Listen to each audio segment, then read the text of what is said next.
আসসালামু আলাইকুম ভাই লোক। আমি পর্তুগালের আমার কাজের কিছু আপডেট দিব আপনাদেরকে এবং ভালো মন্দ ডিটেলস আপনাদেরকে আমি জানাবো। আমি পর্তুগালের 10টা ফাইল নিয়ে কাজ করতেছিলাম। তো আমি যে মাধ্যমে কাজ করতেছিলাম সেই মাধ্যমে আমার ভিসাও পয়দা হয়েছে এবং ফ্লাইটও গিয়েছে, কিন্তু পরবর্তীতে অ্যাপয়েন্টমেন্ট জটিলতার কারণে আমি নতুন করে বিগত 6 মাসে কোনো আমি ফাইল নিই নাই। কেন নিই নাই?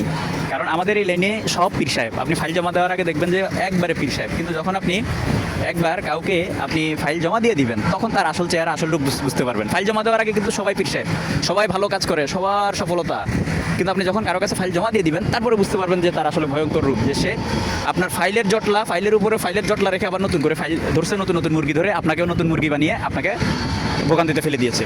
নিজে তো আগে কাজ উঠাইতে পারতেছে না, আবার নতুন করে আপনার ফাইল নিয়ে আপনাকে সেই জটলার ভিতরে আরও জটলা সৃষ্টি করে রাখছে।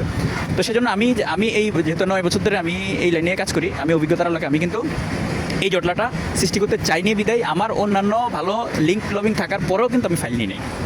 তো আমার ওই মাধ্যমে, যে মাধ্যমটাতে আমি ওয়েট করতেছিলাম, সেই মাধ্যমে আমি ভিসা পয়দা করছি এবং সেই মাধ্যমে কিন্তু ইতিমধ্যে আমার কিন্তু আরও 3টা অ্যাপ্রুভাল আসছে। তবুও কিন্তু আমি মাঝখানে কেউ আমাকে ফোন দিলে কিন্তু আমি বলতাম যে না ভাই, আমার অ্যাপয়েন্টমেন্ট জটিলতা আছে, আমি ফাইল নিব না। তো নীতিনৈতিকতার জায়গা থেকে ওইভাবে কাজ করতেছিলাম যাতে করে মানে প্রশ্নবিদ্ধ নয়। তারপরে এই লাইনে আমরা কাজ করি, আমাদের ভালো দিক মন্দ দিক আমাদের পিছনে গন্ধ থাকবেই। কারো ফাইল নিয়ে কাজ করে দিতে পারলো, সে যাওয়ার পরে বদনামি করবে, আবার কারো ফাইল নিয়ে যে সৎভাবে চেষ্টা করে কাজ করে দিতে না পারলো সেই গালাগালি করবে। কারণ হচ্ছে কি, সময় এবং অর্থ বরবাদ হয়েছে সেজন্য।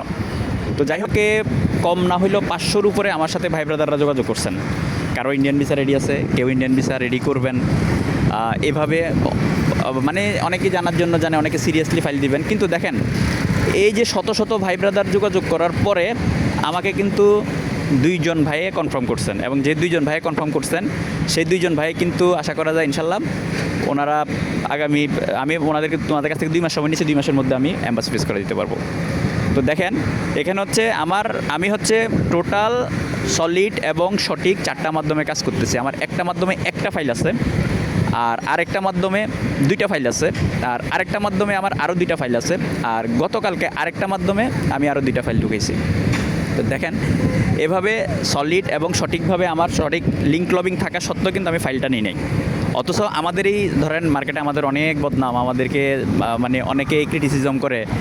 তো যারা, আমার কথা হচ্ছে, আমি বুকে হাত দিয়ে বলতে পারবো আমি পর্তুগাল বাজার নিয়ে আমি কোনো বদমাশি করি নাই, কিন্তু যারা ফাইল আপনার মাসের পর মাস ফাইল রেখে আপনার কাজ উঠাই দিতে পারতেছে না, কাজ উঠাচ্ছে না, উঠানোর সক্ষমতা না থাকা সত্ত্বেও জটলা রেখে, উঠানোর সক্ষমতা আছে কিন্তু জটলা রেখে আরও জটলা সৃষ্টি করার জন্য আরও নতুন নতুন ফাইল নিয়েছে, 2-4টা ভিসা পয়দা করে আবার নতুন নতুন ফাইল নিয়ে আরও জটলা সৃষ্টি করছে। তো তাদেরকে কি বলবেন? তাদের থেকে তো আমরা নীতিনৈতিকতার জায়গা থেকে ভালোভাবে চেষ্টা করতেছি। সেজন্য কেউ যদি আমাদেরকে প্রশ্নবিদ্ধ করে, আমাদের নামে বদনামিও করে, মনের জায়গা থেকে, মনের দিক থেকে নিজের কাছে নিজের স্বস্তি লাগে যে আমি তো অমুক বদমাইশের মতো আমি বদমাশি করতেছি না, আমি তো আল্লাহর মতো আমার জায়গা থেকে, আমি নীতিনৈতিকতার জায়গা থেকে আমি চেষ্টা করতেছি এবং সঠিকভাবে কাজ করতেছি, তো গিল্টি ফিল হয় না। তো দেখেন, এখন মূল কথা হচ্ছে যে এই মুহূর্তে পর্তুগালে যাদের বাজেট নিয়ে সমস্যা নাই, আপনারা ট্রাই করতে পারেন। আমি কিন্তু 2টা ফাইল ফেরত দিয়েছি পর্তুগালের। আমার এই যে 10টা ফাইলের ভিতরে যখন অ্যাপয়েন্টমেন্ট আসতেছিল না, আমার সঠিক মাধ্যম, সলিড মাধ্যম, দেখেন ওই যে 10টা ফাইল থেকে যে 2টা ফাইল আমি ফেরত দিয়েছি, যে 10টার ভিতর থেকে 2টা ফাইল আমি ফেরত দিয়েছি, কিন্তু সেই 10টার ভিতর থেকে 3টার কিন্তু অ্যাপ্রুভাল গত সপ্তাহে আমি পেয়েছি, ভিসা কনফার্মেশন।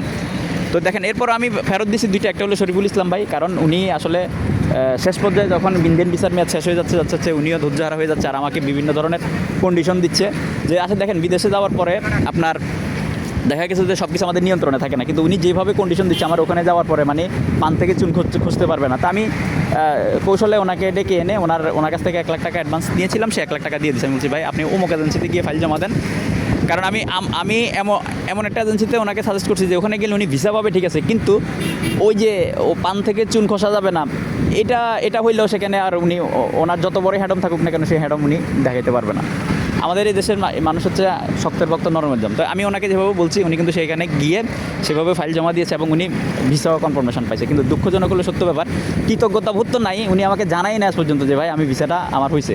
আর ওই এজেন্সিতে গিয়ে আমার নামও বলে নাই, যার মনে করছে যে ওই এজেন্সিতে গিয়ে বললে আমি কোনো কমিশন খাবো কিনা বা আমার এগেইনস্টে কোনো কমিশন ঢুকবে কিনা। আমরা এত অকৃতজ্ঞ, অথচ মানে আমি কোনো পোস্ট করলে উনি হাহারি এক দেয়, মানে ওনার সময়টাও বরবাদ করলাম না, ওনার টাকাটাও সসম্মানে রিটার্ন দিলাম, অথচ আমার বিভিন্ন প্রজেক্টের মানুষ আমার কাছে কিন্তু টাকা পাবে, এখনও পর্যন্ত টাকা দিতে পারতেছি না, কিন্তু ওনার টাকাটা ওনাকে সসম্মানে ডেকে এনে রিটার্ন দিছি। এরপরে হাহারি একদম, আমরা কত অকৃতজ্ঞ মানুষ। তো যাই হোক, আচ্ছা পর্তুগাল নিয়ে কিন্তু আমার যারা লেগে আছে ওরা যেতে পারবে, কারণ ওনারা কারণ কথা হচ্ছে কি, আমার সলিড এবং সঠিক মাধ্যম আছে। আমি যে 4টা মাধ্যমে কাজ করতেছি, 4টা মাধ্যমে 4টা কোম্পানি কিন্তু ভিসা পয়দা হচ্ছে, ধারাবাহিকতা আছে কাজের। তো আপনারা যারা, আমরা যখন ঘোষণা দিব ভাই, আমরা কিন্তু বিশেষ করে আমি আমার কথা বলবো, আমি কিন্তু ভুল সময়ে ভুল দেশ ট্রাই করি না, আর হলো ভুলভাল ভ্যাকেন্সি পোস্ট করি না।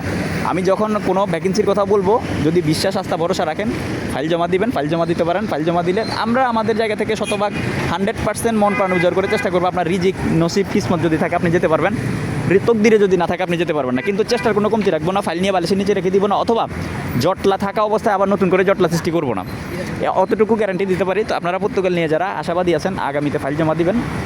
আপনারা, আমি যদি কোনো পোস্ট করি আপনারা ফাইল জমা দিতে পারেন, কারণ আমার নেক্সট টাইমে আরও সাবমিশন আছে, আবার সাবমিশন আসবে। আপনারা ফাইল জমা দিয়ে সিরিয়ালে রাখতে পারেন, আমার সাবমিশন আসার সাথে সাথে যেন আমি স্লটে ঢুকিয়ে দিতে পারি। আর হচ্ছে অবশ্যই পর্তুগালে গেলে আপনি 500 ইউরো বেতন পাঠাইতে পারবেন না, আপনার 25 লাখ টাকার কম বেশি খরচ হবে। এটা খরচ করে গিয়ে আপনি 500 ইউরো দেশে পাঠাইতে পারবেন না। এইটা মন মানসিকতা যদি থাকে, আপনার যদি অডেল টাকা থাকে, আপনি যদি ইউরোপে যদি আপনার কেরিয়ার করতে যান, যে আমি 1 বছর 1.5 বছর 2 বছর অমানবিক নির্যাতন সহ্য করবো, অমানসিকভাবে আমি আপনার লড়াই করে যাব, লড়াই করার মন মানসিকতা আছে, তাহলে আপনি পর্তুগাল যান। ওই যে অন্যান্য আমরা ভিসা করতেছি, আমাদের ভিসা দেখে সেই আপনারাও হুমড়ি খেয়ে আপনারা পড়ে আগে পিছনে না ভেবে চলে যাবেন। চলে যাওয়ার পরে সেখানে গিয়ে দেখবেন যে ভয়ঙ্কর পর্তুগাল আসলে, বা ইউরোপটাই হচ্ছে ছবিতে সুন্দর, বাস্তবতা হচ্ছে অনেক কঠিন। আপনার 1 বছর 1.5 বছর 2 বছর লড়াই করার মন মানসিকতা থাকতে হবে। আপনি যদি এভাবে কেরিয়ার করতে চান তাহলে ট্রাই করতে পারেন, পুলিশ ক্লিয়ারেন্স রেডি করতে পারেন। আর হলো যদি ভারতীয় ভিসা রেডি থাকে জমা দিতে পারেন, আর ভারতীয় ভিসা রেডি না থাকলে ভারতীয় ভিসার ক্ষেত্রে আমি আমার জায়গা থেকে সর্বোচ্চ চেষ্টা করব যতটুকু সাপোর্ট দেওয়া যায়। ওই হাই হ্যালো ভাই কী অবস্থা, কত টাকা নিচ্ছেন, আমি কিন্তু বিস্তারিত সব বলে দিলাম, কত টাকা নিচ্ছেন, তারপরে কতদিন সময় লাগবে, কি কাজ, বেতন কত। এই জন্য যারা মেসেজ করবেন ভাই, অনুগ্রহ করে, সবারই সময়ের মূল্য আছে, আপনার মেসেজ করেন না। যারা সিরিয়াস আছেন, সিরিয়াসলি যাবেন, আপনারা হোয়াটসঅ্যাপে মেসেজ করতে পারেন। কারণ আমি এই যে 26 তারিখে যে কোম্পানিটাতে আমি সাবমিট করছিলাম, আমাকে 500-র উপরে সিরিয়াসলি ভাই ব্রাদাররা নক দিয়েছেন, এবং 500-র উপরে, কিন্তু ফাইল জমা দিয়েছে মাত্র 2টা। তো দেখেন এই যে আবার এই যে এতগুলা মানে মেসেজের রিপ্লাই দেওয়া, করা, কথা বলা, আমাদেরও কিন্তু ভাই আসলে আমরা চেষ্টা করি করার জন্য, কিন্তু আসলে দৈনিক হাজার মেসেজ আসে, মেসেজের ভিড়ে মেসেজ হারাই যায়, ভিতরে সবাই রিপ্লাই দেওয়া হয় না।